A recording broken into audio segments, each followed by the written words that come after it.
I am out here sanding this door. I'm not actually going to sand it because the sander is very noisy, but you can see the paint is super dried and chipped and it's coming off readily. If you can see here, there is so much chipping going on. I've got to clear this off. This door makes a mess every time the wind blows, every time I open it. There are paint chips everywhere. And it's time for a fresh start for this door so that it can withstand the elements, the heat, the wind, the rain. And as I'm chipping off on this door, I am being reminded of what it is to let go of the old and bring in the new.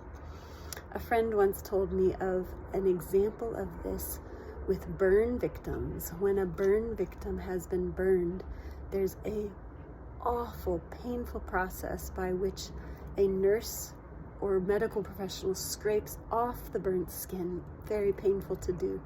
But then and only then will the new skin grow and have a chance.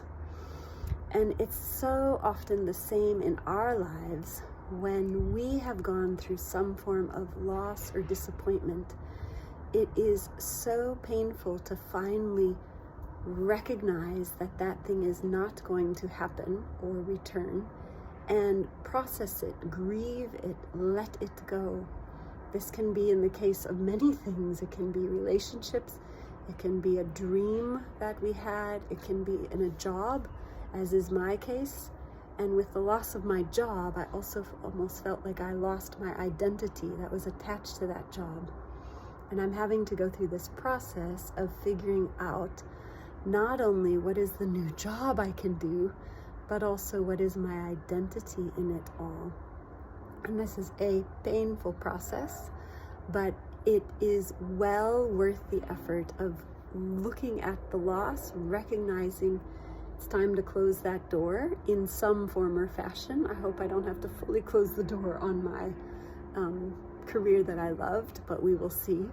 And only then will space be made for the new dreams to be dreamt.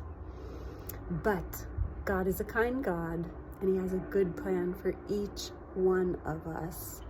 And if we choose to go through the process, choose to walk the harder path of letting the thing go that we had so longed for, there is great opportunity for the new dreams to be dreamt, new identities to be understood, new doors in our life, literally and figuratively. So I'm going to get back to doing this door, but my hope for you today is that if there is something you need to let go of or move on from or start dreaming afresh,